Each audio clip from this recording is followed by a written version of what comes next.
Respeto ang isa sa mga pinakamahalagang bagay na hindi pwedeng mawala sa sarili natin. Ang sabi nga nila ay paano tayo irerespeto ng iba kung hindi natin yon kayang ibigay sa ating sarili. Ang sulat na babasahin natin ngayong araw ay pinadala ng kabarangay natin na si Karina. Isang dalaga na lumaki sa simple at masayang pamilya. Dahil sa solong anak siya ay nasanay siya na palaging nakukuha ang mga bagay na gusto niya sa buhay. Kaya naman para sa kanya ay naging sukatan ng kaligayahan ng material na bagay na magiging pagmamay-ari niya. Pero nagbago ang lahat mula nang mamatay ang pinakamamahal niyang papa. May isa na lamang ang mama niya na bumuhay at nagtaguyod sa kanya. Naging limitado ang mga bagay na kaya lamang nitong ibigay sa kanya. At dahil hindi nga siya sanay na hindi nakukuha o nabibili, ang mga material na bagay na gusto niya ay naging mapusok at mapaghanap siya sa ibang tao. Ang hindi niya alam ang pagiging mapaghanap niya ang magdadala sa kanya sa isang seryosong kapahamakan. Gusto mo na bang makilala si Karina at marinig kung ano ang mga bagay na sinakripisyo niya para lamang makuha ang mga bagay na gusto niya? Handa ka na bang mainis at maiyak sa kwento ng buhay niya? Kagaya ka rin ba niya na naging materialistic na tao? Yung tipo na lahat ay gagawin makuha lamang ang bagay na gusto mo. O mas pipiliin mo ang simpleng buhay basta masaya ka kasama ang taong mahal mo? Si Karina kaya? Paano niya na-realize na nasa maling sitwasyon na siya? Nagsisi kaya siya na puro sarili lamang niya ang pinili niyang mahalin? Malalaman natin yan ang masaklap na nangyari sa buhay niya sa mga kwento ng pag-ibig, buhay at pag-asa sa nangungunang Barangay Love Stories. Dear Papa Dudut, ang akala ko dati kapag marami akong pera o palagi kong nakukuha ang material na bagay na gusto ko ay totoong masaya na ako. Nasanay kasi ako sa ganong setup ng buhay. Pero sa huli na-realize ko na wala sa luho o pera ang totoong kaligayahan ng isang tao. Papa Dudut, itago nyo na lamang po ako sa pangalang Karina, 28 years old at nagtatrabaho sa isang paaralan dito sa Laguna. At bago ko ituloy itong sulat ko ay ipapaalam ko na rin na marami akong impormasyon na binago dito sa kwento ko. Kasama na ang pangalan ko para maproteksyonan na rin ang pribado kong buhay. Solong anak ako ng mga magulang ko at nagtatrabaho bilang foreman si Papa sa isang malaking construction site. Matagal na siya doon at masasabi ko na kahit papaano ay malaki na rin ang kinikita niyang pera kaya hindi na kailangan magtrabaho pa ni Mama. Magkaiba rin ang ugali ng mga magulang ko, Papa Dudut. Kuripot kasi talaga si Mama at hindi siya mahilig bumili ng mga toys para sa akin. Kahit tong bata pa lamang ako. Pero si Papa naman ang tipo ng tatay na ibinibigay ang lahat ng gusto ko, lalo na pagdating sa material na mga bagay. Laruan, notebook, magandang pencil case at kung ano-ano pa. Solong anak kasi ako kaya naman masasabi ko na naging spoiled talaga ako nang dahil sa kanya hanggang sa magkolehiyo na ako. Minsan kinokontra ni Mama ang ginagawa na yon ni Papa. Ang sabi ni Mama ay hindi dapat ako sinasanay ni Papa na nakukuha ang mga bagay na gusto ko. Dapat daw ay tinuturuan nila ako na maging masinop at matipid sa pera. Siyempre mahal na mahal ako ng Papa ko kaya hindi siya nagpatalo sa gusto ni Mama. Siya pa rin ang nasunod at patuloy sa pagbibigay ng mga luho sa akin, Papa Dudut.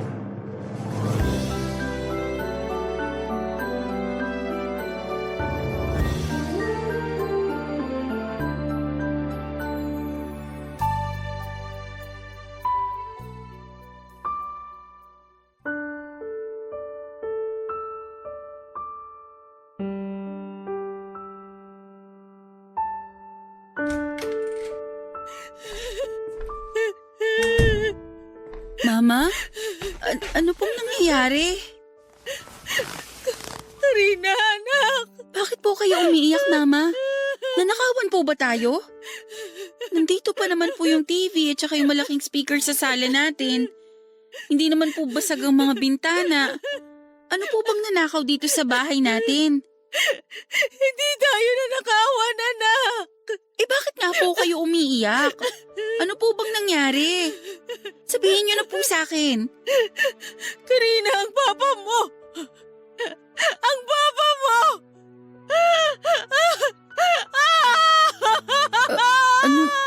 Ano pong nangyari kay Papa? Tumawag dito yung isang katrabaho niya at sinabi na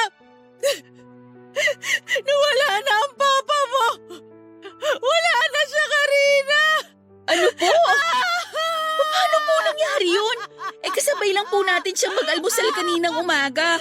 Masigla po siya at walang kahit na anong nirereklamong sakit ng katawan. Malakas po si Papa. Na-aksidente daw siya sa trabaho nila kanina. Mama, baka po nagpa-prank lang yung tumawag sa inyo. Baka hindi naman po totoo yung sinabi niya. Gusto kong isipin na biro lang talaga yon. Pero si Obet ang tumawag. Siya ang isa sa pinakamalapit na kaibigan at katrabaho ng papa mo. Kilala ko siya at sigurado ako na hindi siya gagawa ng ganong klaseng biro. Pero ano po bang nangyari? Paano po na-aksidente si Papa sa trabaho? Sinisilip daw ng papa mo yung loob ng mixer machine na para sa simento dahil ayaw daw gumana nung una. Pero may isang katrabaho sila na hindi alam na nasa loob ang papa mo at sinindihan yung makina nun. Doon siya namatay sa loob ng machine na yon. Ibig sabihin, pinatay po si Papa? Aksidente daw ang nangyari, anak. Hindi alam ng isang katrabaho nila na nasa loob ng mixer ang papa mo.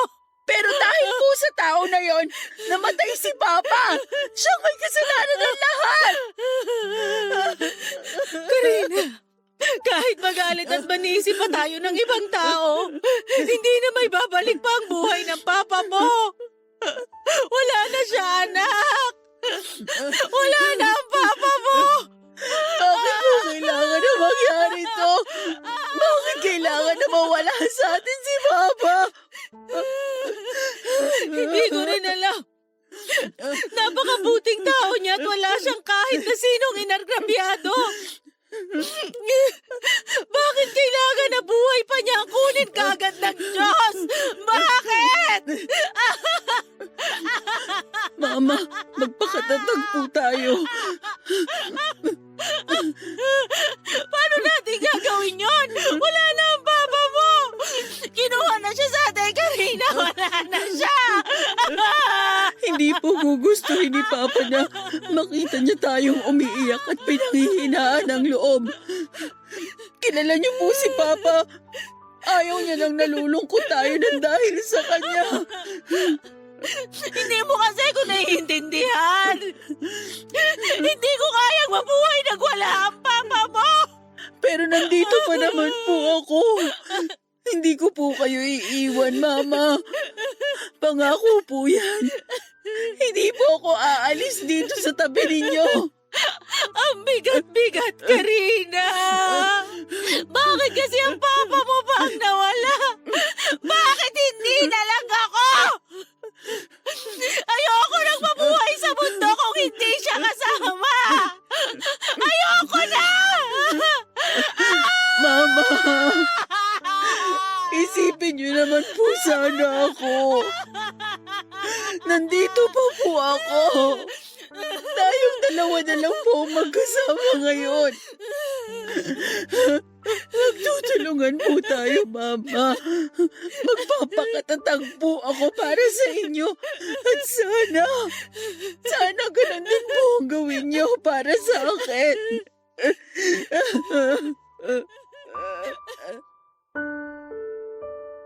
Yun na yata ang pinakamasakit na pangyayari noon sa buhay ko, Papa Dudut. Hindi ako makapaniwala na mararanasan ko ang ganong kasakit na pakiramdam dito sa dibdib ko. Yung pakiramdam na parang pinipiga ng mahigpit ang puso ko at medyo nahirapan na akong huminga sa sobrang sakit nito. Pero dahil mas malakas ang hagulhol noon ni Mama ay pinilit ko naman ang sarili ko na magpakatatag dahil hindi na po pwede na pareho kaming naglulupasay ng araw na yon. Niyakap ko siya ng mahigpit at sinabi ko na kailangan naming magpakatatag. Papadudot nang nawala si Papa ay nalaman namin na marami pala siyang utang na naiwan. Yung owner jeep namin sa bahay ay naisanla pala niya sa isang kumpare niya noong magkasakit si Mama sa bato at kailangan na maoperahan. May utang din siya sa isang katrabaho niya na ginamit naman daw ni Papa na pamasahe namin noon para umuwi ng Bicol nang mamatay ang lolo ko. At may iba pang tao na nagsabi kay Mama na may utang din daw sa kanila si Papa. Nakita ko kung paano na problema si Mama noon. Umayag na rin tuloy siya na makipag-areglo na lamang sa katrabaho ni Papa na nakapagpaandar ng mixer machine na dahilan ng pagkamatay ni Papa. Pero unti-unti na rin pong iyong naubos hanggang sa mawala sa amin pati na ang owner jeep na kasing edad ko na halos. Malaki talaga ang nagbago sa buhay namin noon, Papa Dudut. At naramdaman ko na pati ang ugali ko ay nagsimula na ring magbago. Dahil wala na si Papa ay nagdesisyon si Mama na magtrabaho at maging bantay sa isang tiyangge na malapit sa amin. Nainis pa ako noon kasi madalas kaming dumadaan doon ng mga kaklase ko bago umuwi sa bahay. Nakikita tuloy nila si Mama na nagtatawag ng mga customer na dumadaan sa tapat ng tiyangge. Kaya hindi ko na lang siya tinitingnan para hindi ako mapahiya, Papa Dudut. Okay na lasa nitong niluto ko na ginisang sardinas na may miswa. Maghahain na rin ako at baka pauwi na si Karina. Mama, may luto na po bang ulam? Nagugutom na po kasi ako. Sakto lang ang uwi mo, anak. Eto, kakatapos ko lang magluto. Parang medyo ginabi ka yata ngayon. Nag-extend po kasi ng klase yung isang professor namin. Tapos nag-practice pa po kami ng aerobic dance para sa finals namin sa PE. Naku, kaya pala mukhang pagod na pagod ka. Opo, kasi nakakapagod talaga yung paulit-ulit na aerobic dance na ginawa namin kanina. Hindi na nga rin po ako nagmerienda kanina kasi pamasahe lang po ang pera ko. Kaya gutom na po talaga ako. Pasensya ka na kung medyo nagtitipid tayo ngayon, ha? Alam mo naman na marami pa tayong utang na dapat bayaran. Ano pa nga po ba? Wala naman po akong ibang choice kundi magtiis na lang sa kakarampot na allowance na binibigay niyo sa akin eh. Huwag kang mag-alala. Mabayaran ko lang halos lahat ng utang ng papa mo. Ibabalik ko sa dati ang allowance na binibigay ko sa'yo. Maupo ka na anak at maghahain na rin ako ng hapunan natin. Sige po, Mama.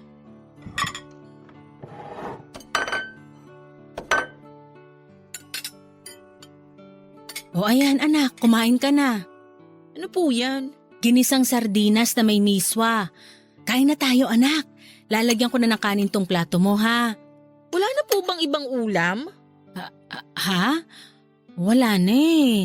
Nung isang araw po dilatang sardinas ang ulam natin. Kahapon tortang sardinas. Tapos ngayon ginisang sardinas na may miswa naman. Pagpasensyahan mo na lang muna to anak. Isang linggo ko na pong pinagpapasensyahan yung sardinas na yan. Iba-ibang luto naman ang ginagawa ko sa sardinas. Pero sardinas pa rin po yan. Konti na nga lang po, malapit na maging amoy sardinas ang balat ko dahil dyan sa inihahain ninyo. Ay, sige, sandali lang at magpiprito ko ng tinapang galunggong. Meron pa namang natira dyan sa ref natin at mabilis lang yun maluto. Isa pa po yung tinapang galunggong na yan. Gusto niyo po ba talagang tubuan ako ng mga kaliskis ng isda dahil sa mga ulam natin? Wala namang kaliskis ang sardinas sa tinapang galunggong. Huwag niyo nga po akong tawanan. Walang nakakatawa. Yan ang problema sa inyo eh. Dinadaan niyo lahat sa biro. Ano bang gusto mong gawin ko, Karina? Maglagay ng asin sa platito para yun na lang ang ulamin mo. Kagaya ng sinabi ko kanina, gipit pa rin tayo hanggang ngayon. Wala tayong ibang magagawa kung hindi tipirin ang perang kinikita ko sa pagbabantay sa tiyangge. Ay! Pwede po bang humanap na lang kayo ng ibang trabaho? Mahirap maghanap ng trabaho sa panahon ngayon, Karina. Lalo na't hindi naman ako nakatapos ng pag-aaral ko. Mabuti nga, tinanggap ako dun kahit high school graduate lang ako. Kaya ikaw, pagbutihan mo ang pag-aaral mo. Dahil yan lang ang pangarap namin ng papa mo, ang mapagtapos ka ng kolehiyo. Kaya gagawin ko ang lahat para maigapang ang pag-aaral mo, Karina. Papa Dudut, sobrang laki ng adjustment na ginawa ko mula nang mawala si Papa. Mula sa maliit na allowance na ibinibigay sa akin ni Mama, sa paulit-ulit namin na ulam sa lamesa at yung mga hindi niya pagbili ng mga bagay na gusto ko kagaya ng bagong bag, makeup at sapatos. Nahirapan talaga ako noon kasi hindi ako sanay na naghihirap kami. At naiinis din ako kasi pakiramdam ko ay hindi ako naiintindihan ni Mama. Ni hindi man lang ako makahingi sa kanya ng extra allowance o kahit man lang sana paggala namin ng mga kaibigan ko kapag wala kaming pasok sa school. Ang palaging sinasabi ni Mama ay hindi pa bayad ang mga utang ni Papa kaya kailangan pa rin naming magtipid. Ang sa akin lang naman ay hindi ko naman kasalanan kung magkaroon kami ng maraming utang ng dahil kay Papa. Si Mama na lang ang magulang ko kaya responsibilidad niya na ibigay sa akin ang mga pangangailangan ko, Papa Dudut. Papa Dudut, dahil sa ugaling yon ni Mama ay nawala na ako ng ganang mag-aral at pumasok sa school. Sino ba naman ang gaganahang mag-aral kung halos pamasahe na lang ang ibinibigay niya sa akin? Gusto niya pa na magbaon na lamang ako ng kanin at ulam para sa pananghalian ko sa school na mas lalo kong kinainis. Kasi ano ba naman ang babaunin ko? Tuyo at tinapa na palagi naming ulam sa bahay. Nakakahiya kapag maaamoy yon sa loob ng classroom namin. Kaya may mga oras na kapag nagtatalo kami ni Mama bago ako pumasok sa school ay bigla na lamang akong magkukulong sa kwarto at sasabihin ko sa kanya na hindi na lamang ako papasok. Sa ganong paraan ay paminsan-minsan ay nakukuha ko ang loob ni Mama na bigyan ako ng extra allowance. Pero minsan talaga, dahil madalas nagiging matigas siya pagdating sa akin ay pakiramdam ko tuloy ay wala na siyang pagmamahal sa akin bilang anak niya. Kaya naman may mga oras na kahit umaalis ako ng bahay para pumasok sa school, sa mall na lang ako dumediretso at nagpapalipas ng oras at sama ng loob, Papa Dudut. Karina? Kuya Anjo, kayo po pala yan. Bakit nandito ka sa food court ng mall? Wala ka bang pasok sa school ngayon? Naka-uniform ka pa oh. Okay, gets ko na. Okay lang ba kung makishare ako ng table sa'yo? Sige po, ayos lang Kuya Anjo. Salamat.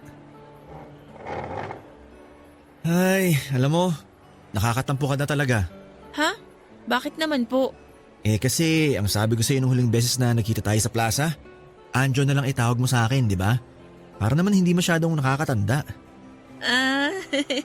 Oo nga po pala. Pasensya na po. Isa pa yan, Karina.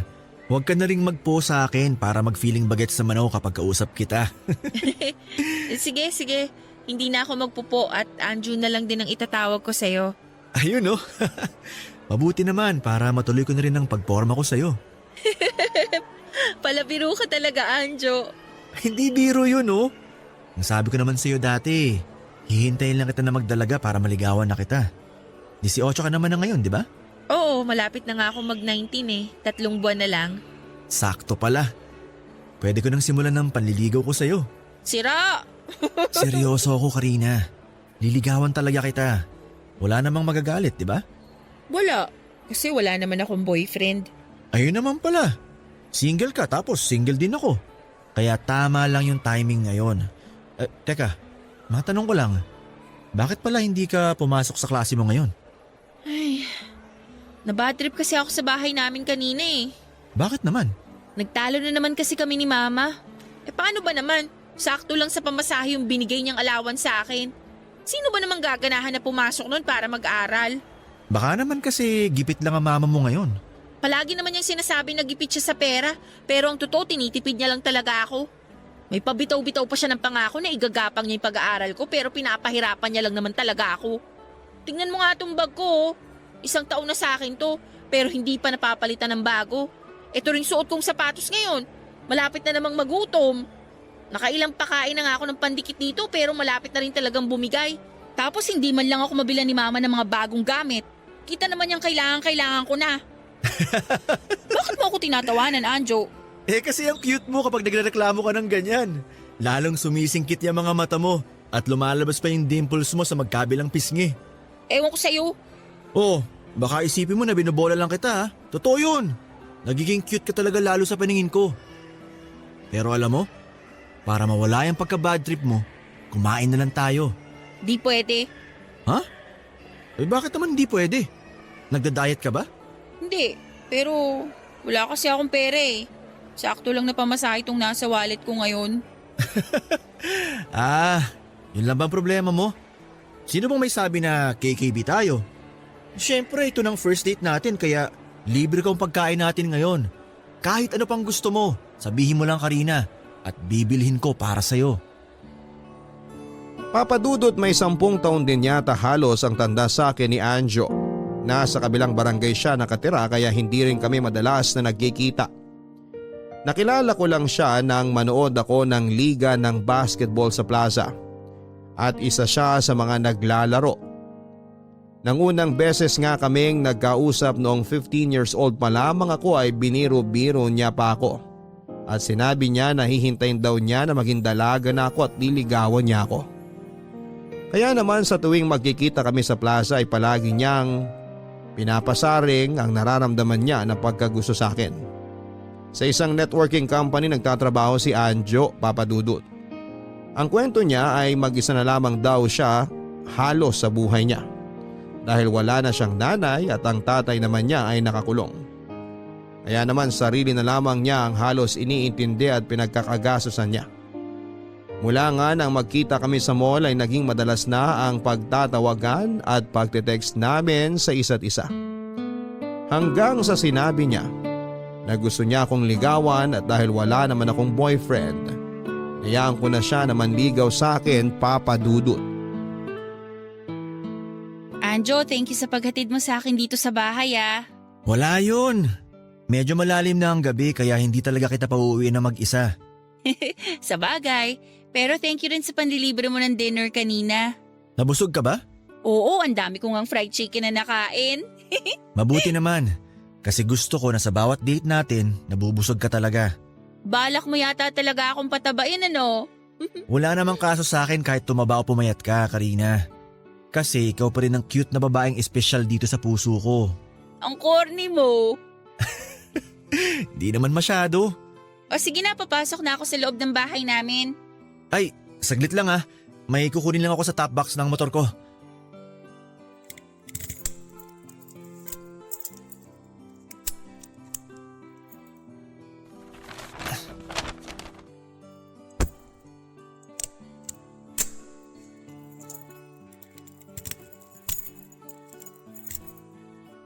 Oh, eto. Oh, ano naman to? Anong laman ng mga paper bag na to?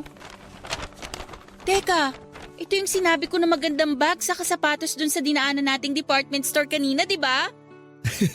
Oo. Pasimple kong binili yan habang tumitingin ka ng mga dress.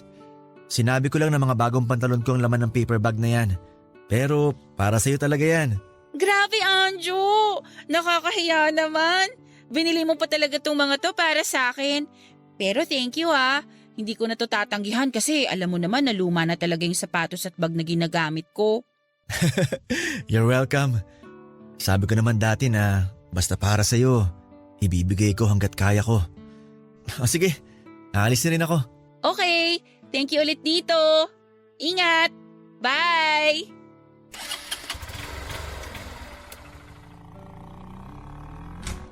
Saan ka galing? At sino yung naghatid sa'yo? Ano ba yan, Mama? Nakakagulat naman po kayo. Konting layo naman po sana sa may pinto. Sagutin mo na lang ang tanong ko kung saan ka galing at sino yung lalaking naghatid sa'yo. Diyan lang po sa mall. Tsaka si Anjo po yung naghatid sa akin. Taga-kabilang barangay lang po siya. Anjo! Yung anak ng drug addict na nakakulong ngayon? Ha? Saan nyo naman po napulot yung chismis na yan? Hindi chismis yun, Karina. May mga kapitbahay na nagsasabi sa akin na madalas ka raw nilang makita sa mall, kasama yung lalaking anak ng drug addict. Wala po akong alam tungkol sa mga magulang ni Anjo at mas lalong wala na rin akong pakialam doon. Dahil mabuti po siyang tao. Kaya wag naman po sana kayong maging judgmental sa kanya. Chinismis lang pala sa inyo ng mga kapitbahay, naniwala na kayo kaagad. Mabuting tao porke binilan ka lang ng mga bagong damit? Tama ako, di ba? Sa kanya galing yung mga paper bag na dala mo na yan? Eh ano po bang pakialam nyo kung sa kanya nga galing to? Hindi nyo nga ako mabilhan ng bagong sapatos, tapos kapag may nagmalasakit na bilhan ako nito, mamasamain ninyo. Eh di sana ginagampanan nyo muna yung pagiging mama nyo sa akin para hindi ko tinatanggap ang mga to mula sa ibang tao. Aba, masyado na yatang matalas ang dila mo, Karina. Saan mo natutunan yan? Sa Anjo na yon? Siya rin ba nagturo sa'yo na wag na pumasok sa klase mo at buong maghapon na lang tumambay sa mall? Ano? Sabihin mo! Wala na kayong pakialam kasi buhay ko to. 18 na ako at may sarili na akong pag-iisip. Kaya ko nang magdesisyon para sa sarili ko, mama. At isa pa, hindi nyo ginagampanan ng pagiging magulang nyo sa akin kasi puro na lang trabaho at utang ni Papang iniisip nyo. Kaya wag nyo na rin pakialaman ang ginagawa ko sa buhay ko. Karina, wag mo akong tatalikuran! Hindi pa tayo tapos mag-usap! Karina, bumalik ka dito! Karina! Papa Dudut, aaminin ko na nahuhulog na rin ang loob ko noon kay Anjo kasi naibibigay niya ang mga bagay na gusto ko. Madalas kaming nagmo-mall tapos bawat ituro ko sa kanya ay binibili niya para sa akin. Pakiramdam ko tuloy noon ay mahal niya talaga ako kasi ibinibigay niya ang lahat ng gusto ko. Ganoon naman talaga ang pagmamahal, hindi ba? Dapat marunong kang magbigay at gumawa ng paraan para maibigay ang mga bagay na gusto ng taong mahal mo. Yon ang basihan ko ng pagmamahal noon, Papa Dudut. Kaya naman sa kabila ng hindi pagkagusto ni Mama kay Anjo para sa akin, sinagot ko pa rin ang manliligaw ko. Para sa akin kasi ay wala nang dahilan para hindi ako sagutin ni Anjo. Kaya lang nang malaman naman yon ni Mama, mas lalong naging madalas ang pagtatalo namin. Palagi niyang sinasabi na hindi kami bagay ni Anjo dahil sa edad namin na napakabata ko pa raw para magka-boyfriend at pumili naman daw sana ako ng matinong lalaki. Matinong lalaki para sa akin si Anjo dahil siyang nagbibigay ng mga bagay na gusto ko. Kaya sa huli, nagdesisyon ako na umalis ng bahay at makipag-live-in na lamang sa kanya, Papa Dudut. Nang makipag-live-in ako kay Anjo, ay nagdesisyon na rin ako na huminto sa pag-aaral ko sa kolehiyo. Hindi naman madali sa akin ang ginawa ko na yon dahil pangarap ko rin talaga ang makapagtapos at maging isang teacher. Pero paano ko pa gagawin yon kung nakakawalang gana na talaga ang kasama ko sa buhay na si Mama? Wala na siyang ibang ginawa kung hindi ang sermonan ako sa araw-araw ng buhay ko. Tapos parang hindi ko pa nararamdaman ang pagmamahal mula sa kanya na ibinigay sa akin noon ni Papa. Ang focus na lang niya ay magtrabaho at mabayaran lahat ng utang na naiwan nito. Kaya para hindi na kami araw-araw na mag-away at mabawasan na rin ang bigat ng responsibilidad niya, ay ako na ang umalis sa poder niya. Nung una, pinupuntahan pa ako ni Mama sa bahay ni Anjo para sunduin at iuwi. Nalaman niya siguro sa mga tsismosang kapitbahay ang address ng partner ko. Pero naging matigas ako at hindi sumama sa kanya. Sinabi ko na nasa tamang edad na ako kaya kahit na magkabaranggayan pa kami, ay hindi na niya ako mababawi pa. Nagpabalik-balik si Mama at halos umiiyak nang nakiusap na umuwi na ako. Pero ayoko pa rin. Hanggang sa sumuko na siya at hindi na bumalik pa sa bahay ni Anjo para sunduin ako, Papa Dudut.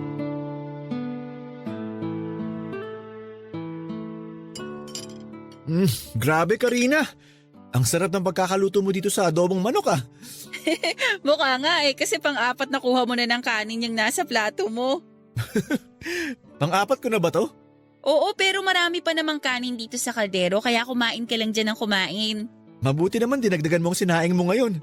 Nung isang gabi kasi na nagluto ako ng ginataang tulingan, naubos mo kaagad yung kanin sa kaldero. Kaya nagdagdag na talaga ako ng bigas na isasaing ko. Ang sarap mo naman kasi talagang magluto. Kaya gusto ko talaga dito na lang sa bahay maghapunan kaysa dun sa labas. Mas magastos na tapos hindi pa masarap ang mga pagkain. Eto naman kanina pa ako binubola.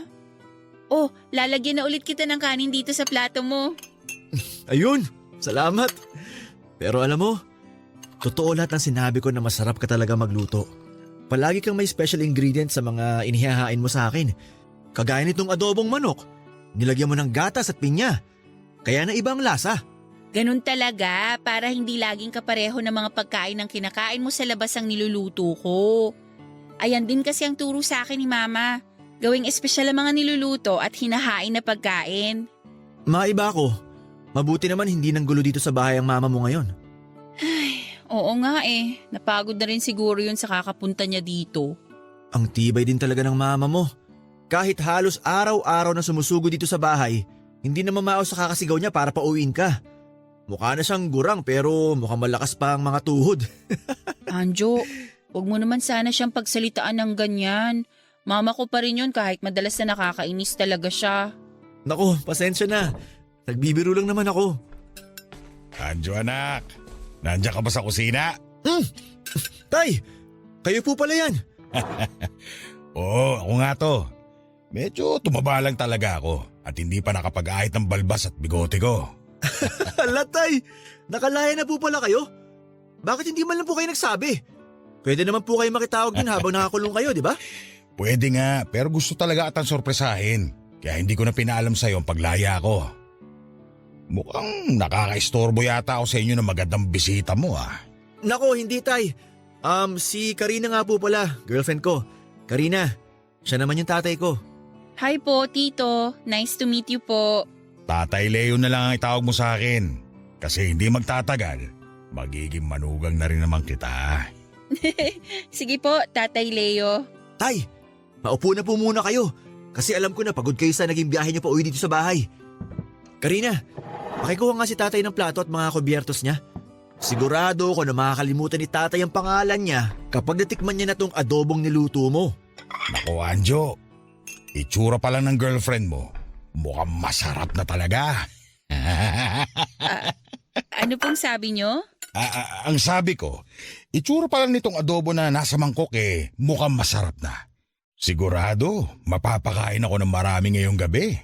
Dahil wala nito sa lugar na pinanggalingan ko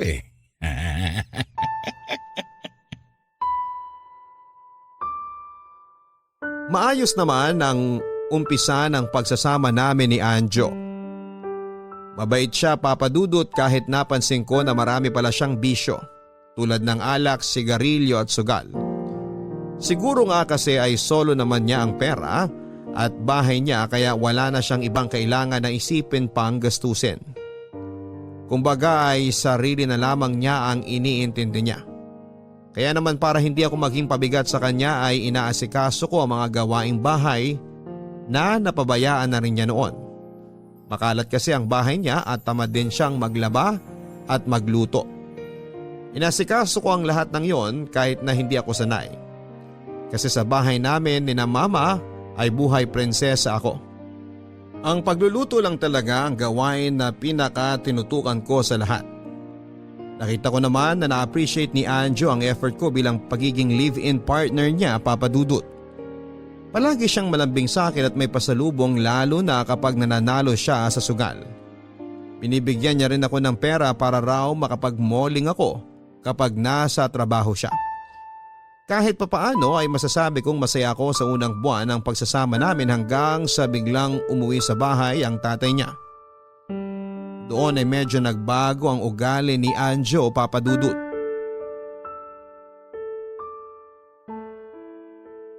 Anjo, ito na yung kape mo. Babalikan ko lang yung niluluto ko para sa baon mo sa pananghalian. Nako, hindi ko na mahihintay yan. Anong oras na Saglit na lang to, Anjo. Para hindi ka na rin bumili na makakain mo sa kantin. Nung isang beses kasi sinabi mo na sumakit ang tiyan mo dun sa binili mong ulam, 'di ba? Oo nga. Pero hindi ako pwedeng malate dun sa meeting ko para sa isang client. Ilang linggo na rin mababa ang benta ko at kailangan ko na talaga makabawi. Bibilisan ko na lang tong ginagawa kong pagluluto sa ginisang munggo. Bakit pa kasi tanghali ka na nagising? Pati tuloy ako muntik ng tanghaliin. Paano? Hindi mo kasi ako ginising.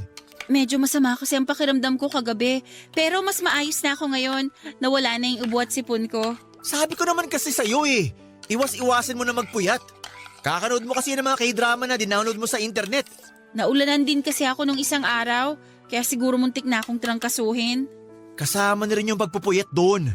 Ilang beses na kitang sinabihan na huwag magpuyat, pero tuloy-tuloy ka pa rin sa ginagawa mo na yan. Yun na lang din kasi ang libangan ko dito bukod sa paglalaba at paglilinis ng bahay. Oh, eto na nga pala yung baon mo. Sige, salamat. Alis na rin ako kasi malapit na ako malit sa meeting namin. Anjo, sandali. Ano? Hihingi sana ako ng pera pang grocery natin dito sa bahay. Akala ko ba masama ang pakiramdam mo? Ba't aalis ka pa ng bahay? Oo, masama ang pakiramdam ko kagabi. Pero okay na ako ngayon. Kanina ang bagal mong kumilos. Tapos biglang okay ka na ngayon? Iba ka rin Karina no? Gusto mo lang yata mamasyal Ano, gusto mong gumastos para sa mga luho mo? Hindi sa ganun, Anjo. Wala na rin kasi tayong stock na mga ulam at kape dito sa bahay. Di ako na lang ang bibili para mas makatipid tayo. Kapag kasi binibigyan kita ng pera na pang grocery, kahit sobrang ko yung bigay sa'yo, wala pa rin natitira kahit magkano. Sinasabi mo ba na ginagastos ko ang mga pera mo sa mga walang kwentang bagay? Hindi. Sinasabi ko lang kung ano yung napapansin ko. Tsaka sinabi ko naman kanina na mahina ang benta ko ngayon sa mga product namin, di ba? Kaya kailangan ko muna magtipid. Sige na, alis na ako. At baka tuluyan pang magkanda leche-leche ang araw ko kapag na-late pa ako. Okay, ingat ka.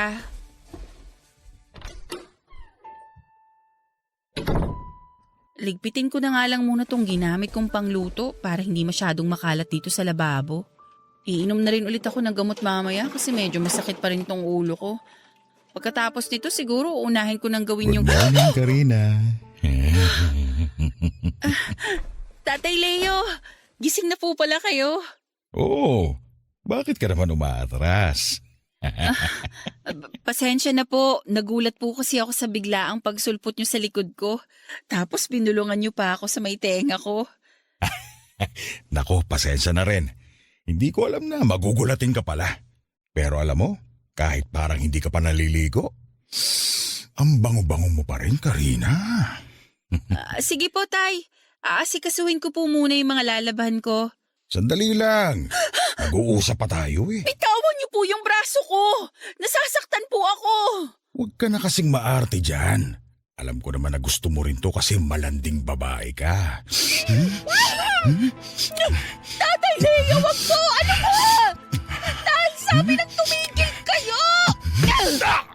Aray! Ba't mo naman tinabakan ng pao? Hoy! Bumalik ka dito, Karina! Alam ko naman na gusto mo rin to. Kaya halika na! Huwag ka nang maarte dyan! Halika na dito! Karina! Papadudot yun ang unang pagkakataon na pinagtangkaan ako ng masama ni Tatay Leo. Grabe ang takot na naramdaman ko noon kaya naman buong araw na akong hindi lumabas ng kwarto. Buong araw din akong umiyak ng umiyak at gusto ko na nga sanang tawagan si Anjo at pauwiin pero pinigilan ko ang sarili ko dahil alam ko na stress siya sa trabaho niya. Malalim na ang gabi nang makauwi siya na kaagad kong sinalubong. Amoy alak siya noon at doon nga ay naiyak akong sinumbong ang kahayupan na muntik nang gawin sa akin ng tatay niya. Papadudot akala ko ay magugulat si Anjo nang marinig niya sa akin yon. Umaasa ko noon na paalisin niya ang tatay niya sa bahay pero kabaligtaran noon ang nangyari. Dahil sigaw lang at panlalait lang ang inabot ko mula sa kanya. Sinabi niya na imposible daw na gawin yon ni Tatay Leo sa akin dahil hindi naman daw ako ang tipo ng babae nito. Baka raw inakit ko pa ang tatay niya kaya yon natukso na halikan ako. Muntik ko na siyang masampal noon pero nagpigil lamang ako, Papadudot. Iniwan na lamang niya ako sa sala na nakatulala at umiiyak dahil hindi niya ako pinaniwalaan, Papadudot. Hindi ko alam kung nagkataon lang ba na pagkatapos kong isumbong kay Anjo ang ginawa sa akin ng tatay niya ay tuluyan nang nagiba ang pakikitungo niya sa akin. Naging madalas ang pag-uwi niya ng lasing sa bahay, ang pagiging mainitin ng ulo niya, pati na ang pagbitaw ng masasakit na salita sa akin. Tiniis ko yon dahil mahal ko siya at iniisip ko na lamang na may mabigat siyang pinagdaraanan sa trabaho. Kaya gano'n na lamang ang inaasal niya. Kahit may mga oras na nasasaktan na niya ako ng pisikal, kasama yon sa mga tiniis ko habang doon ako nakatira sa bahay niya. Kaya lang papadudot muling naulit ang pagtatangka ng masama na ginawa sa akin ng tatay Leo niya. At sa pagkakataon na yon ay tuluyan na siyang nagtagumpay. Malalim na ang gabi noon at sabay na umuwi ng bahay sina Anjo at tatay Leo. Pareho silang nakainom ng alak pero halatang mas lasing ang partner ko. Nang alalayan ko si Anjo na makapasok sa kwarto ay kagad siyang natumba at nakatulog sa kama. At hindi ko pa man siya tuluyang napapalitan ng damit ay bigla namang pumasok noon sa kwarto namin si tatay Leo at hinila ako papunta sa may sala. Pilit ako nagpumiglas pero tinutukan niya ako ng kutsilyo at sa takot ko ay tuluyan na niyang nagawa sa akin ang kahalayan na yon, Papa Dudut. Kinabukasan ay kagad kong sinumbong kay Anjo ang ginawa sa akin ng tatay niya pero parang mas wala siyang pakialam ng mga oras na yon. Huwag na raw ako mag-imbento ng kwento dahil alam naman daw niya na ako ang may gusto kay tatay Leo dahil sinabi raw nito sa kanya na ako mismo ang umaakit dito. Hindi ako makapaniwala na marinig ko yon mula kay Anjo pero sa kabila ng mga sinabi niyang yon, pinili ko pa ring manatili sa bahay niya hanggang sa maging parausan ako ng 2 demonyo na kasama ko sa bahay na yon. Natakot na rin kasi akong umalis o tumakas dahil sa paulit-ulit na pagbabanta nila. Napapatayin nila ako at ang mama ko kapag tumakas ako at nagsumbong sa pulis. Kaya tinis ko ang lahat ng nakakadiri at kahayupan na ginagawa nila sa akin, Papa Dudut. Nasaan ba yung pulang polo shirt ko? Bakit wala dito sa cabinet? Para mas okay pa naman yun kesa dito sa suot ko na kulay blue. Teka nga, matanong nga si Karina. Karina! Nakita mo ba yung kulay red ko na polo shirt? Karina! Nasaan na ba yung babaeng yun? Hoy Karina, ano ba? Nasaan ka ba? Anjo! Nandito ako sa likod ng bahay, naglalaba ako.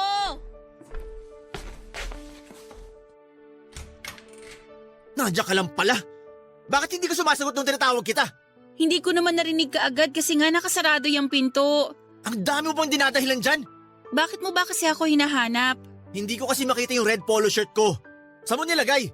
Hala, yung kulay pula na may puti sa laylayan at dulo ng kwelyo? Oo, yun nga. Tiningnan ko sa cabinet pero wala doon. Pasensya na, Anjo. Nandito kasi sa mga lalabahan ko ngayon.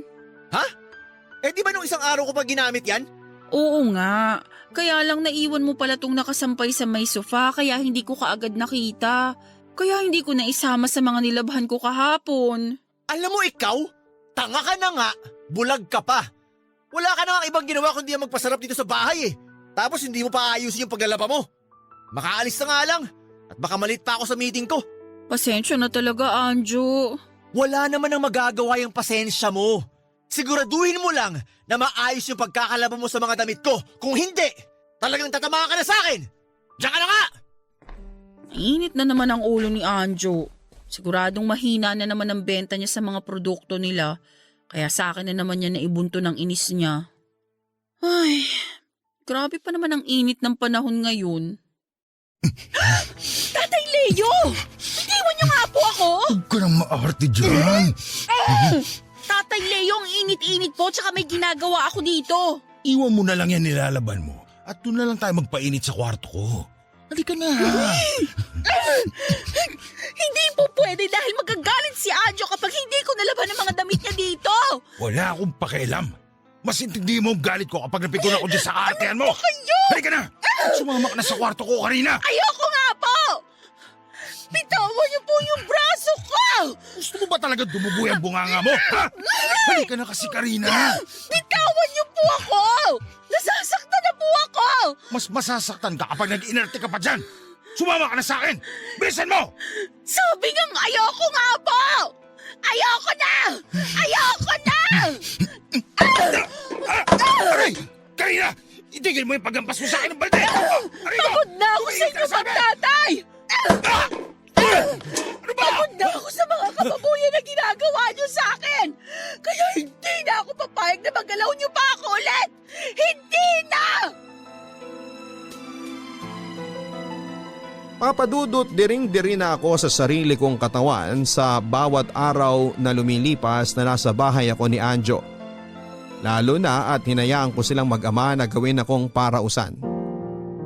Si Anjo sa gabi at si Tatay Leo naman sa umaga. At mas masakit ang ginawa nilang pangmumolestya sa akin kapag nakagamit pa sila ng droga. Kaya sa tuwing mag-isa ako sa kwarto at umiiyak ay naaalala ko na lamang si Mama at kung paano siya nagsumikap para mapag-aral ako. Kasabay pa noon ang pagbabayad sa mga utang na naiwan ni Tatay. Gusto ko na talagang umuwi sa kanya noon pero parang wala na akong mukha pang maihaharap sa kanya. Dahil ako na mismo ang pumili sa malupit na kapalaran ko. Isa rin yon sa mga dahilan kung bakit nanatili pa rin ako sa bahay ni na Anjo, Papa Dudut. Pero lahat naman siguro tayo ay marunong mapagod. Lalo na kapag masyado nang masakit ang mga pinagdadaanan natin sa buhay. Kasi nagising na lamang ako isang araw na hindi ko na kayang tanggapin ang kababuyang ginagawa sa akin ng mag-amang kasama ko sa bahay. Kaya naman sa muling pagtatangka sa akin ni Tatay Leo habang naglalaba ako, hindi ko na napigilan ang sarili ko na manlaban ng araw na yon. At pagkatapos ko siyang paghahampasin ng balde hanggang sa matumba siya. Kagad akong kumaripas ng takbo palabas ng bahay. Lakad, takbo ang ginawa ko noon, makalayo lamang sa bahay na parang naging impyerno para sa akin. Huminto lang ako nang maramdaman ko na tuluyan na akong nakalayo, Papa Dudut. Sakto naman na may nakasalubong ako na naglalakad na isang masayang pamilya. May tatay, nanay, kasama ang 3 nilang mga anak. Habang lumalampas sila sa harapan ko ay narinig ko ang pagkwekwentuhan nila ng masasayang nangyari sa kanila ng araw na yon. Naluha ako habang pinagmamasdan sila hanggang sa makalayo na sila sa kinakatayuan ko. Sa sobrang bigat nang nararamdaman ko ay nakita ko na lamang ang sarili ko na nakatayo sa harap ng pinto ng bahay namin ni Mama, Papa Dudut. Oo, papunta na ako dyan.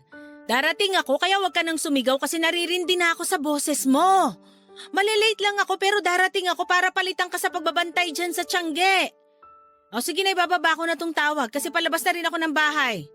O bye na.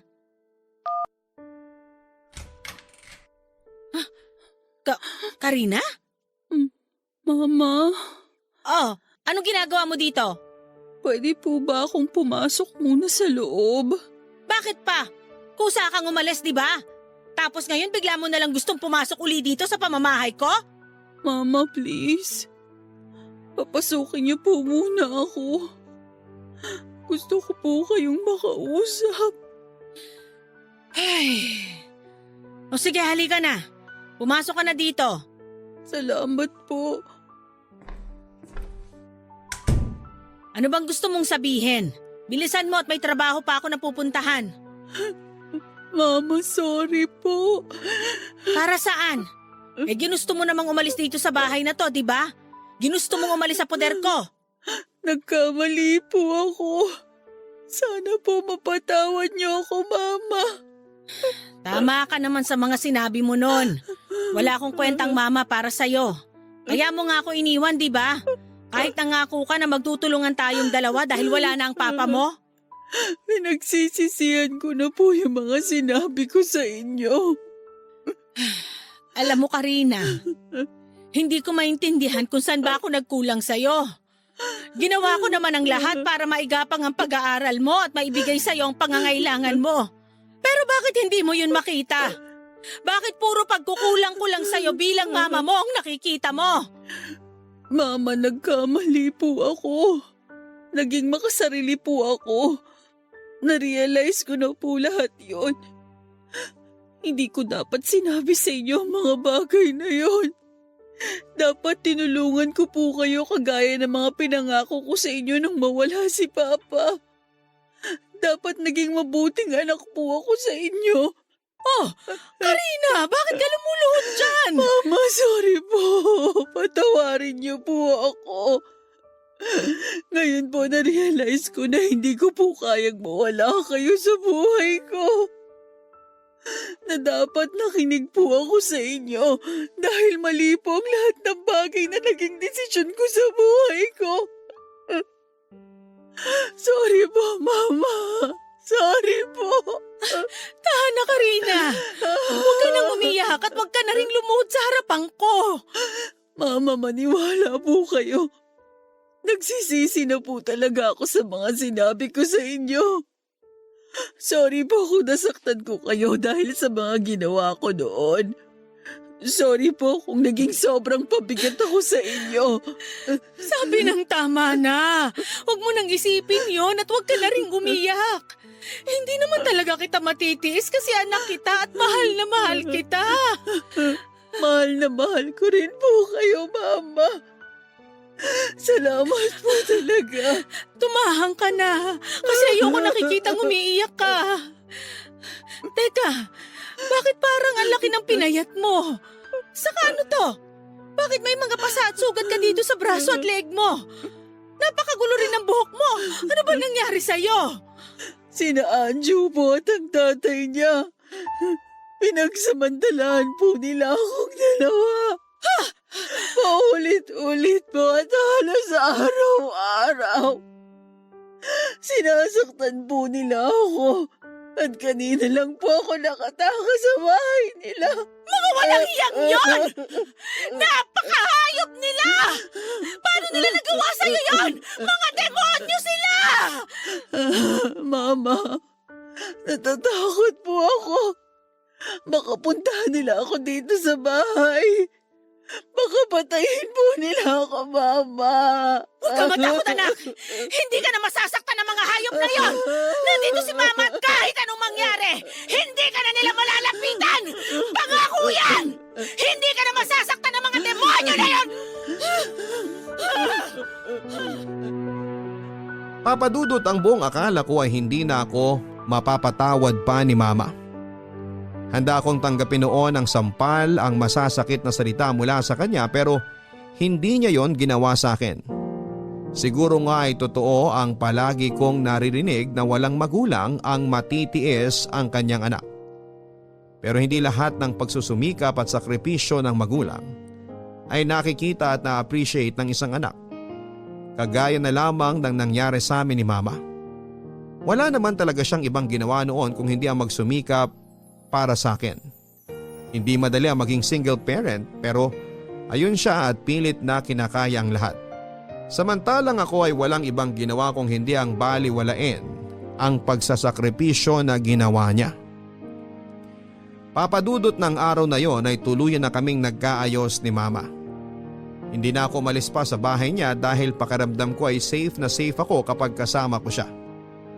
Hindi na rin siya pumasok noon sa trabaho at nang matapos kong ikwento sa kanyang lahat ng dinanas ko sa bahay ni Anjo, ay halos maiyak siya sa sobrang galit na nararamdaman niya. Hindi siya makapaniwala na nagawa yon sa akin ng dalawang demonyong nakasama ko sa bahay na naging malaimpyerno para sa akin. Kaagad kaming pumunta sa barangay noon para magsampa ng reklamo pero wala na rin sina Anjo at Tatay Leo sa bahay nila nang puntahan ng mga tanod. Tuluyan na silang nagtago nang maisampa ko na sa pulisya ang kaso ng pangmomolestya nila sa akin. Nung una natakot talaga ako kasi pakiramdam ko ay nasa paligid lamang sila, Papadudot. Halos hindi ako makalabas noon ng bahay dahil baka bigla na lamang may sumaksak sa akin. Kagaya ng palaging pananakot sa akin ni Tatay Leo. Pero hindi nga nagtagal, tadhana na rin ang gumawa ng paraan para makamit ko ang hustisya sa kasamaan na ginawa nila sa akin. Dahil nakarating sa akin ang balita na parehong nasawi sina Tatay Leo at Anjo. Kasama ang iba pang adik sa bypass operation na ginawa sa lugar na pinagtaguan nila. Malapit lang din yon sa lugar namin at may kakilala kami na nakatira doon kaya nakarating sa akin ang mga nangyari. Sapat na yon para sa akin bilang kabayaran sa ginawa nilang kahayupan at minsang pagsira ng buhay ko. Laking pasalamat ko na lamang din talaga at hindi nagbunga ang kahayupan na ginawa nila sa akin. Papadudot sa kabila ng mabibigat na pangyayaring ito sa akin ay nagawa kong muling bumangon at magpatuloy. Bumalik po ako sa pag-aaral at nagawa ko ring makapagtapos. Ngayon ay isa na akong ganap na guro at sa bawat estudyante na natuturuan ko. Palagi kong pinapaalala sa kanila kung gaano kahalaga ang tungkulin ng magulang sa buhay ng isang anak. At dapat lahat ng sakripisyo na ginagawa nila ay palagi nating pinapahalagaan at sinusuklian. Dahil lahat ng yon ay para rin sa kabutihan at hinaharap natin. Salamat po Papa Dudut sa pagbasa ng sulat ko at sana'y nakapagbigay din po ng aral ito ang kwento ko sa ating mga kabarangay. Ang inyong forever kapuso at kabarangay, Karina. Mga kapuso, mga kabarangay, hindi madali ang mawala ng minamahal sa buhay. Lalo na kung nasanay tayo na palagi silang kasama. Pero madalas kasi na parte na lang din yon ang pagsubok na ibinibigay sa atin ng poong may kapal para maging matatag tayo.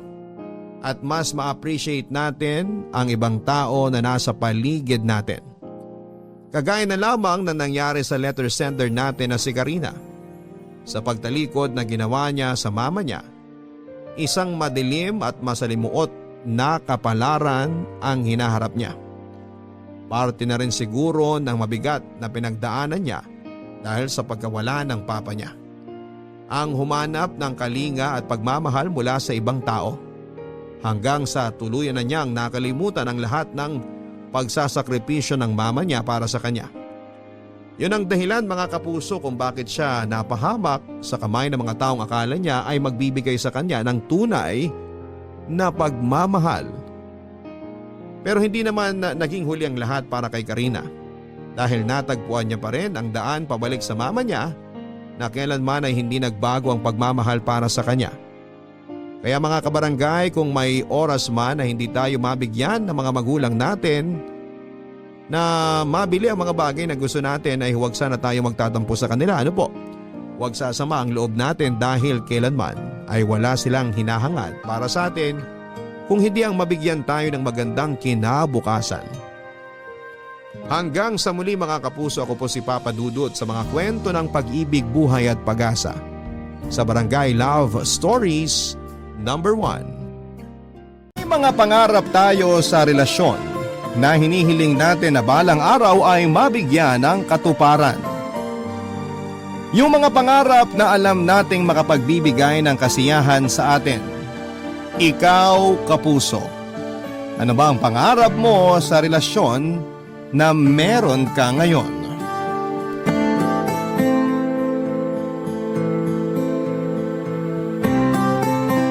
Dear Papa Dudut, ako nga pala si Rufa, 25 years old at isang kusinera. Hindi na po ako nagkaroon ng ibang trabaho kundi ang pagluluto lamang. Hindi naman kasi sa pagmamayabang pero magaling talaga akong magluto. May time noon na pinag-aagawan ako ng mga karinderya sa dati kong barangay. Nakailang karinderya at kantina siguro ang napasukan ko. Palipat-lipat ako noon ng trabaho at mamaya ay sasabihin ko sa inyo kung bakit nga ba. Ang pinakamatagal na pinasukan kong trabaho ay sa isang barangay sa Tondo. Pinakalumang karinderya daw yon at sinabi sa akin ng may-ari yon. Naiengganyo ako magtrabaho roon dahil malaki ang pasahod at talagang dinarayo, Papa Dudut. Mas lalong ang dumami ang customers nila dahil sa pagpasok ko doon. Mas lalong nakilala ang karinderyang yon dahil sa akin at dahil sa aking specialty na adobo. Sa adobo ko iikot ang kwentong ito, Papa Dudut.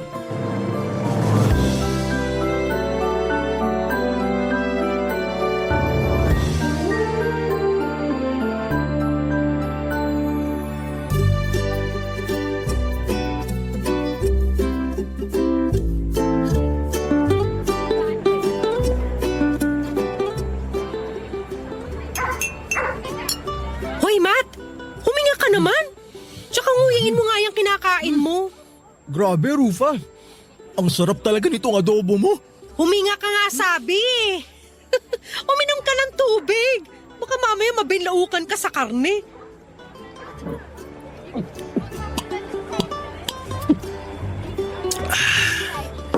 Ang sarap talaga nito. Ito talaga yung pinakamasarap na adobo na natikman ko eh. Promise. Basketbolero. Totoo nga. Di ka pa ba sanay?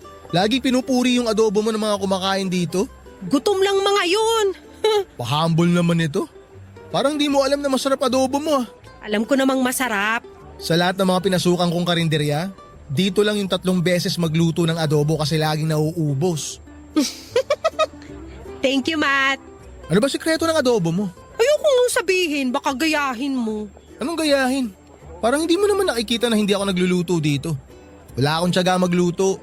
Tsaka nag-promise ako sa sarili ko na tsaka lang ako magluluto kapag na-inlove na ako. Kapag nahanap ko na yung babaeng gusto ko. We! Wewe ka pa dyan. Dali na kasi. May secret ingredient ka bang nilalagay sa adobo mo? Wala naman. Eh bakit pikit mata sa sarap to? Gusto mo talagang malaman kung anong sikreto? O sige. Pagmamahal. Wow, napaka-showbiz ng sagot. Nakakaasar. Totoo nga. Pare-parehas lang naman ang sangkap ng adobo. Kung meron mang idadagdag, hindi pa rin yun mangingibabaw sa totoong lasa. O sige, kunwari naniniwala ako. Bakit pagmamahal? Wag na nga lang. Hindi ka naman naniniwala eh. Joke lang, to naman. Bakit nga pagmamahal? Kasi gusto kong maramdaman nung kakain ng adobo ko yung pagmamahal ko. Hoy, hinaluan mo ba ng gayuma tong adobo mo? Hindi! Ay, ganito kasi yon. Kaya ako ginagalingan yung pagluluto ng adobo. Kasi umaasa ako na may mafa-fall sa akin dahil sa adobo ko. Eh di gayuma nga. Isusumbong kita sa amo natin. Parang tanga naman to eh. Ang hirap kasing ipaliwanag. Yung adobong niluluto ko, ang tulay ko para makilala ko si The One. Ganun kasi yung nangyari sa mama at papa ko. Dahil sa adobo, nagkagustuhan sila. Ayos ah. Ano yan? Adobo love story, ganon. O tapos, ipapadala mo yung kwento mo sa Barangay LS. Tapos sinong babasa ng sulat mo? Si Papa Dudut. Ito naman parang sira ka usap eh. Basta, balang araw magkakaroon ako ng love life dahil sa adobo. At si Papa Dudut pa ang lalapit sa akin para malaman yung buong kwento ko. Ike-claim ko na.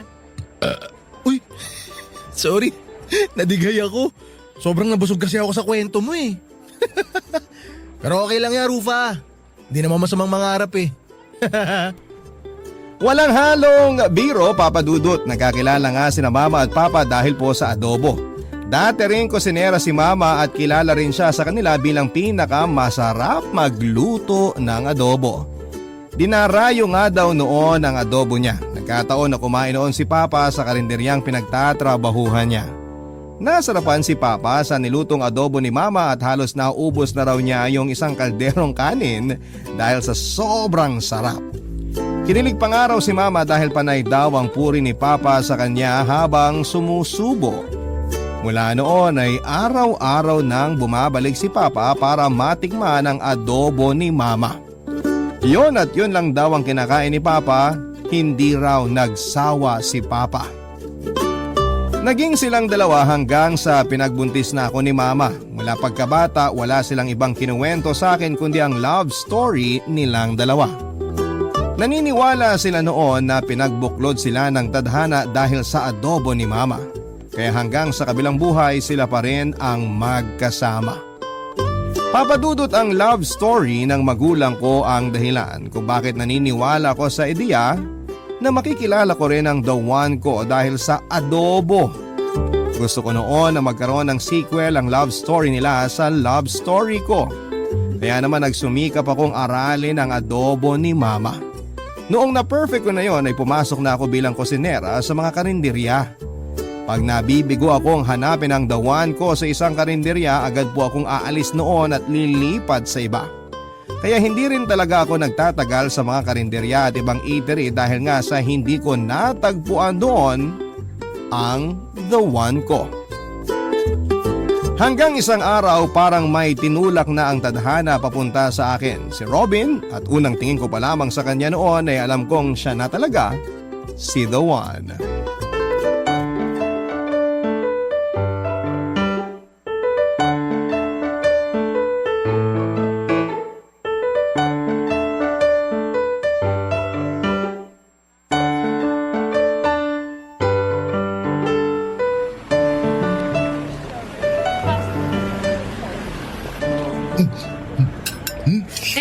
Maayos pa, sir. Paano mo nalaman? Hula ko lang naman. Umorder ka kasi ulit ng adobo eh. Sobrang sarap kasi ng adobo nyo.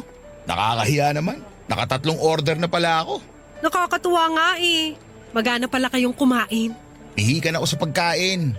Ngayon lang ako napakain ng ganito. Kakaiba kasi talaga tong adobo nyo. Kakaiba talaga yan, sir. May halong pagmamahal eh.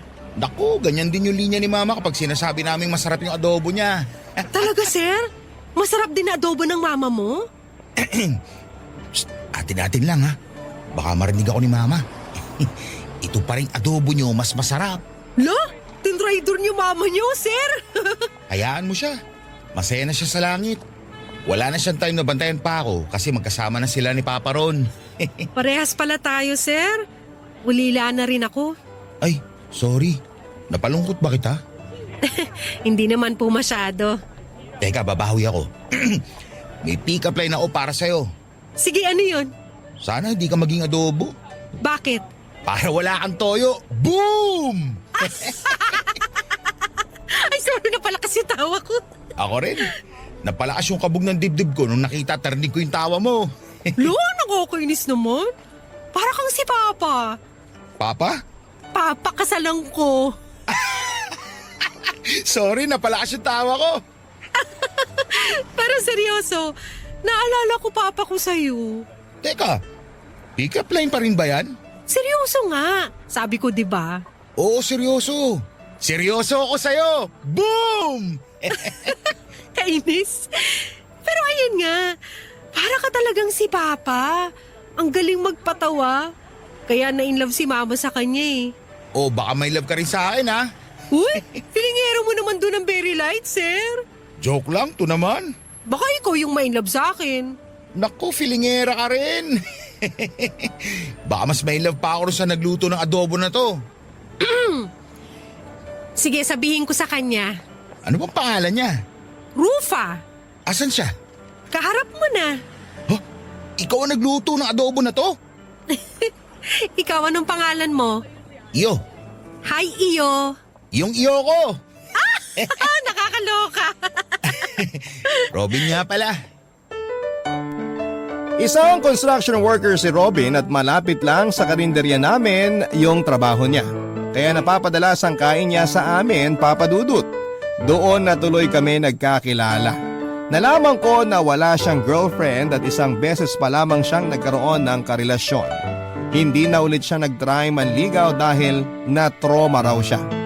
Naawa ko sa kanya noong kinuwento niya yung buong nangyari.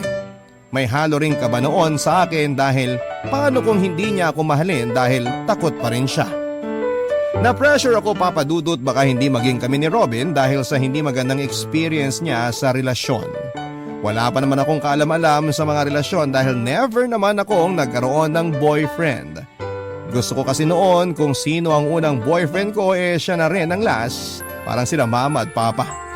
Una at huli nila ang isa't isa. Kaya naman ginalingan ko ang pagluluto ng adobo at kumapit ako noon sa adobo para makuha ang puso ni Robin. Dinalasan ko pa nga ang pagluluto ng adobo para mas mapadaling ma-inlove sa akin si Robin. Barangay Love Stories. Barangay Love Stories.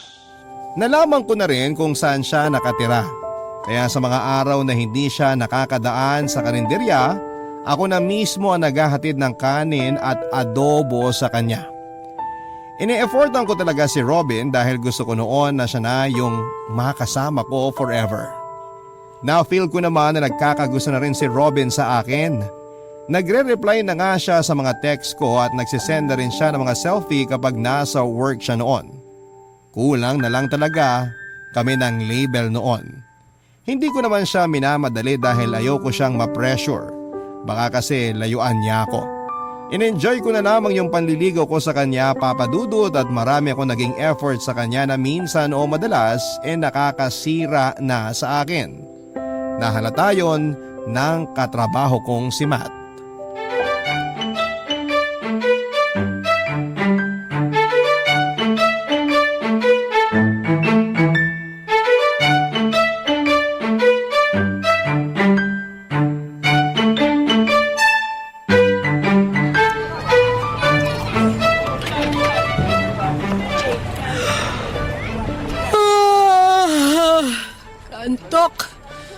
16.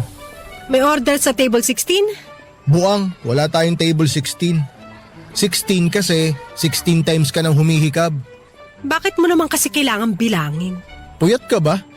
Umaga ka na naman nakauwi kahapon ah. Nag-inuman kasi kami ni Robin sa tinutuluyan niya. Yung ba yung lalaki na laging kumakain dito? Oo, Yung lagi mong binibigyan ng libreng extra rice at libreng adobo? huwag masyadong malakas yung boses. Marinig ka ng amo natin eh. Alam mo, konti na lang talaga isusumbong na kita eh. Uy, wag naman. Para ka namang di kaibigan. Eh di pautangin mo ako para di ako magsumbong. Wala nga akong pera eh, naubos na kahapon. Kasasahod mo lang kahapon ah, hubos na agad. Nilibre ko kasi si Robin ng alak at pulutan. Ikaw ang gumastos? Hindi naman lahat. O ano ang bag niya? Yelo, Nako ikaw! Bobo mo! ang lakas ng boses mo. Maririnig ka ng amo natin eh. Ang galing mong magluto pero ang tanga mo in real life. Nakakasakit ka na ah. Masakit talaga ang realidad. Masaya naman ako sa ginagawa ko. Ang tanong hanggang kailan? Nakakapagod yung ginagawa mo ah. Pag nagmamahal ka, hindi ka mapapagod. Sabi nga ng mga tanga, Inggit ka lang kasi wala kang love life. uy, kung ganyan lang din naman ang magiging love life ko, salamat na lang. Ay di wow! Eh di wow, Umalis ka nga rito, panira ka ng araw. umalis ka na nga rito, panira ka ng buhay. Hoy! Araw yung sinabi ko, hindi buhay. Eh di wow, ihikab mo na lang yan para maka 17 times ka na. Nainis ako kay Matt pero hindi ko siya masisisi kung gano'n ang mga sinabi niya sa akin. Medyo may katangahan din naman kasi ako noon at hindi ko nga sinabi kay Matt na inabot ako ng umaga sa daan dahil nga nahirapan ako mag-commute pabalik ng bahay. Nagsuggest ako kay Robin na matulog na lamang sa bahay niya pero ayaw niya kaya wala akong choice kundi ang umuwi. Ang hirap pa naman ng sakayan pabalik sa amin noon. Tapos nalasing pa ako kaya doble hirap ang pag-uwi ko. Aminado naman ako na pansin ko na hindi ganon ka-interesado sa akin si Robin. Iniisip ko nga na bored lang siya kaya ini-entertain niya ako. Na-feel ko na kaya lang niya ako pinapansin dahil ako yung lapit ng lapit. Kaya naman ni-level up ko na ang adobo ko, Papa Dudut.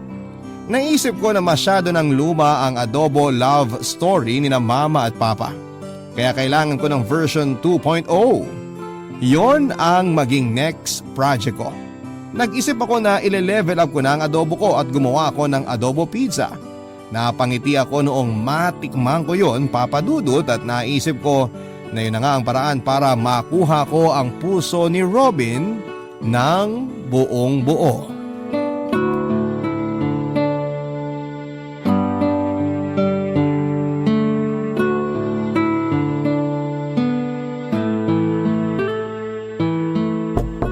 Robin? Bakit ngayon ka lang? Sorry, napa-OT kasi ako sa karinderya. Daming customer. Kanina pa ako gutom eh. Alam ko naman. Sorry. Nagmadali na nga ako pumunta rito eh. Kaya naiwan ko yung adobo pizza na ginawa ko para sa'yo. Adobo pizza? Inimbento ko lang. Baka kasi nananawa ka na sa adobo ko eh. Ha? Eh adobo rin naman yung pizza mo. At least nag-level up. Gagawin kita sa susunod. Uy, anong dala mo ngayon? Bumili ako ng burger dyan sa kanto nyo. Gusto ko ng kanin eh. Kanin burger. Eh di bibilihan kita ng kanin. Isabay mo dyan sa burger. Joke. Huwag ka magbiro sa taong gutom ha. Sorry. Nors ka uwi. Kakarating ko lang tapos papauwi mo na ako agad? Tinatanong ko lang kasi maaga ako matutulog. May basketball kami bukas. Ay, hindi naman ako magtatagal. Uuwi rin ako agad kapag wala ka ng ibang kailangan sa akin. Actually, wala na. Ah, okay. Pwedeng makiupo muna saglit? Bakit? Napagod kasi ako kanina sa trabaho tapos nag-commute pa ako papunta rito. Saglit lang naman ako uupo. Hindi ako magpapagabi rito. Okay, mabuti na yung malinaw.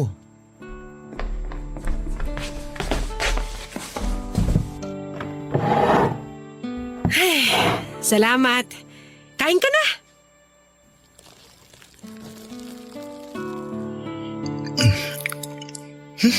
Ang pangit talaga ng lasa ng burger dyan sa kanto namin. Pweh! Lasang swelas sa sapatos. Sorry, hindi ko alam na hindi mo trip yung burger nila ron. Kung bakit naman kasi kinalimutan mo yung pinagyayabang mong adobo pizza eh.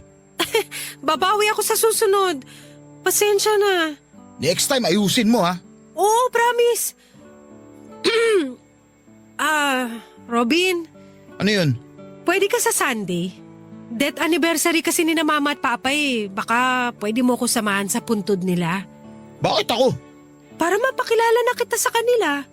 Bakit? Ano ba kita? Di naman tayo ah. Yun nga eh. Ano nga ba tayo, Robin? Ha? Ang tagal na nating nagkakamabutihan pero hindi pa rin klaro sa akin kung ano tayo. Masaya tayo. Masaya naman tayo sa ganito, di ba? Pero mas magiging masaya kapag klaro sa akin kung ano tayo. Kailan ba tayo magkakaroon ng label? Kasi wala akong may sagot sa mga nagtatanong sa akin eh. Ay nako, hayaan mo yung mga tao na yan. Ang importante, masaya tayo. Ang unfair naman. Ginawa ko naman lahat para sa'yo ah. Bakit label lang hindi mo maibigay sa akin? Hindi naman nakakabigat yun ah. Pareho tayong single. Kaya bakit hindi pwede? Kasalanan to ng ex ko eh. Masyado akong natroma sa ginawa niya. Kaya natatakot akong mailove ulit. Kaya natatakot akong sumubok ulit. Alam mo Rufa, kung napapagod ka sa akin, pwede ka nang tumigil. Gusto kita pero natatakot pa ako. Baka kasi gawin mo rin sa akin yung ginawa ng ex ko. Sorry. Ang insensitive ko. Hindi ko man lang naisip na may trauma ka pa pala. Hindi kasi ganun kadali yung hinihiling mo eh. Durog na durog ako. Natroma ako. Ano bang mahirap intindihin dun? Kaya nga sorry eh. Hindi na mauulit. Hindi ko na nga inulit na tanungin si Robin tungkol sa label namin, Papa Dudut. Nakonsensya ako noong nasaktan siya habang inaalala ang nakaraan nila ng ex niya. Nag-promise na lamang ako sa sarili ko na tutulungan ko siyang mag-heal. Naisip ko na ako rin naman yung makikinabang noon kapag nakarecover na siya sa ex niya.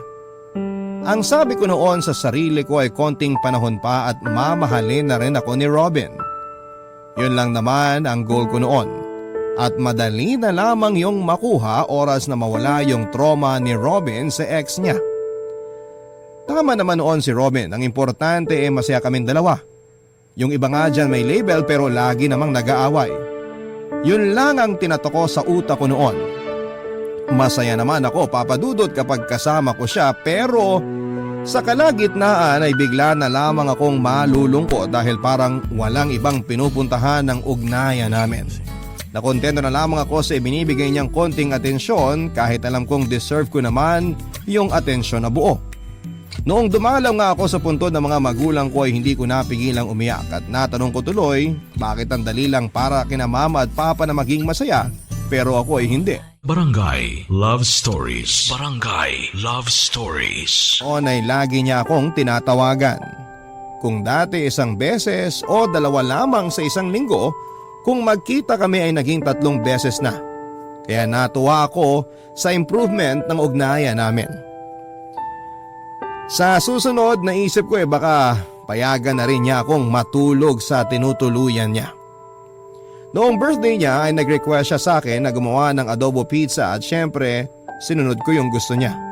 Pinapunta niya ako sa bahay niya at nag-ayos ako noon, Papa Dudut. Nangutang pa nga ako ng ipinangbili ko ng sinuot ko. Nag-makeup din ako kahit kating-kalina yung mukha ko dahil hindi naman ako sanay sa kolorete. Noong nakarating na ako sa bahay niya, agad niya akong pinagbuksan ng pintuan.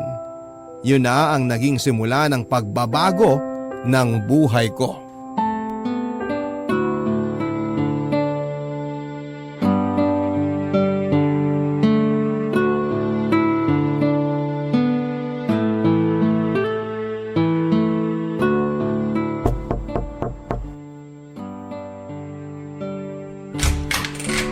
Happy birthday, Robin! Nakaayos ka ata. Birthday mo eh. Yun nga eh. Ako yung may birthday pero ikaw yung nakaayos. Naisip ko lang kasing paghandaan tong espesyal na araw mo. Yan na ba yung adobo pizza na ginawa mo? Oo, masarap to. Hawakan mo, mainit-init pa. Oh, Salamat. Kailangan pa ba ng hot sauce para rito? hindi na. Okay, good. Pasok ka. May papakilala ako sa'yo. Friends mo? Hindi. Kamag-anak? Hindi rin. Eh sino? Robin, saan pala isasabit yung... Uy, may bisita ka pala. LJ, may papakilala ako sa'yo. Sino siya? Hi. LJ, Rufa. Rufa, LJ. Hi. Hi. Si Rufa yung ino-orderan ko ng adobo. Oh, ikaw yun? Alam mo ba na yung adobo mo ang pinakamasarap na natikman ko? Dahil nga sa adobo mo na-inlove ako kay Robin. Araw-araw ba naman niya akong dinadala ng adobong galing sa'yo? Ayun, na-fall na ako. Ganun ba? Salamat ha. Nung first monthsary namin, yung adobo mo yung handa namin. Mabuti naman at nagustuhan mo. At adobo mo ang pinaglilihian ko ngayon. Buntis ka? Oo! Kahapon pa ako nagka-crave ng adobo. Binida ni Robin na kaya mo rin daw gumawa ng adobo pizza. Ayun, naglaway na ako. Baka paglabas ng baby namin, kulay adobo na. Rufa, magkano lahat? Wag na. Regalo ko na lang. Regalo ko na lang sa magiging baby nyo. Uy, babayaran ka namin. Gumastos ka dyan eh. Hindi na. Tsaka, birthday naman ni Robin. Nakarami na rin naman siya ng order sa akin dati. Libre ko na yan. Ganun ba? O sige, ganito na lang. Lagi na lang akong o-order ng adobo sa'yo. Ibibida ko rin sa mga katrabaho ko para dumami yung mga customer mo. Salamat. Kunin mo na lang kay Robin yung number ko. Salamat Rufa ha. Salamat sa lahat. Pagkasara ni Robin ang pintuan ay agad akong tumakbo palayo, Papa Dudut. Nanginig ang mga tuhod ko habang naglalakad papunta sa paradahan. Iyak ako noon ng iyak sa loob ng jeep at hindi ko pinansin ang mga taong nakatingin sa akin. Nasaktan ako Nadurog ako sa mga nangyari, Papa Dudut. Ilang beses kong tinanong sa sarili ko kung bakit ako nagsettle kay Robin. Tinext ko siya, tumingi ako ng sagot sa ginawa niya sa akin at ang tanging sinabi lang niya, Papa Dudut, kay LJ daw siya tinamaan ng ganon. Kay LJ lang daw niya na feel na ready na siyang mag-commit. Doon ako mas lalong nasaktan. Bakit hindi sa akin? Nawalan ako ng gana sa buhay, naapektuhan ng trabaho ko noon at marami ang nakapansin na pumait na ang adobong luto ko. Sinabi ng boss ko na baka napapasobra daw sa toyo. Kung alam lang niya na dahil yon sa pagiging broken-hearted ko. Lagi na lang ako nakatulala sa trabaho at napansin niyo ni Matt, Papa Dudut. Nilapitan niya ako para kumustahin at alam kong mapang-asar si Matt at alam ko noon na gigisahin at sisisihin niya lamang ako sa mga nangyari, pero hindi yon ang ginawa niya, Papa Dudut.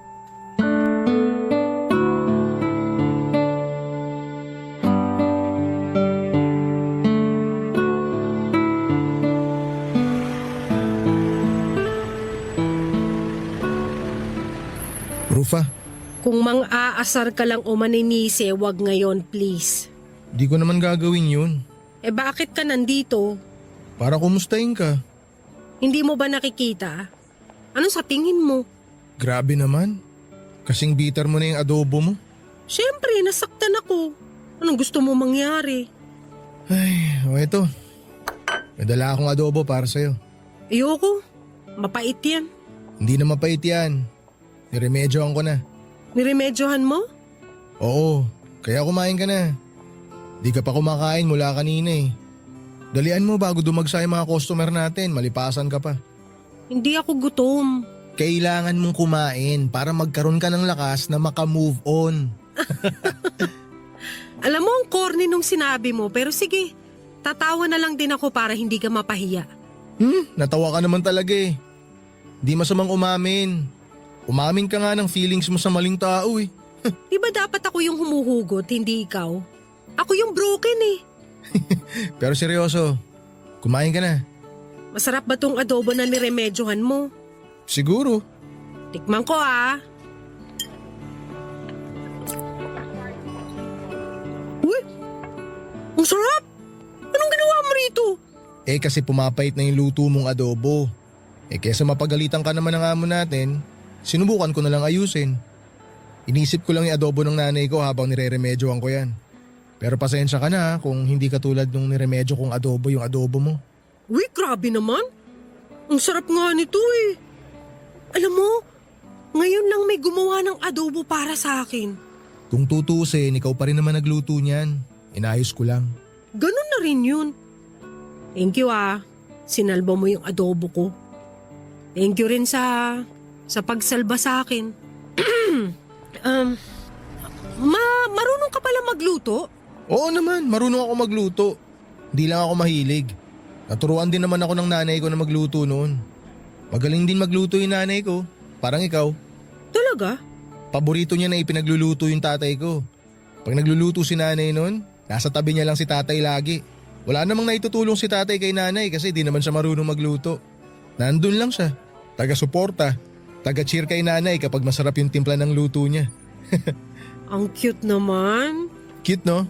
Gusto ko rin ng ganong relasyon. Alam mo, wag kang masyadong umasa na magagaya yung love story mo sa love story na magulang mo. Tignan mo yung nangyari sa akin. Nga. Sa bagay, may kanya-kanya naman kasi tayong love story na bubuuin. Uy, dati hindi kita makausap tungkol sa ganito ah. Diring-diri ka pa pag ito ang topic. Tapos ngayon? O sige, mang-asar ka pa. Ikaw na nga itong pinaghanda ng pagkain tapos… Uy! Bigla akong naalala. Diba sabi mo, tsaka ka lang magluluto kapag mahal mo yung babae? Uy! Mahal mo ba ako? Uy, hindi ah. O baka crush mo na ako? Oy, umaming ka na. Crush ka dyan. Ano nga aminin ko? Wala akong aaminin no. Magsama na lang kayo ng Robin mo. Oy, nagsiselos kay Robin. Hindi no? Ewan ko sa'yo. Ubusin mo na nga yung adobo bago pa maubos pasensya ko sa'yo. Uy, di ba sabi, love is patient daw? Maging pasensyoso ka naman sa akin. Love you. Bahala ka dyan. Tawagin mo na lang ako kung may kailangan ka pa. Doon lang ako sa kusina. Sige na, kumain ka na. Hindi ko na nga pinapangarap na magkaroon ng love story na eksakto sa magulang ko. Sa kanila yun iba naman yung para sa akin. May kanya-kanyang love story na hinanda ang Diyos para sa atin.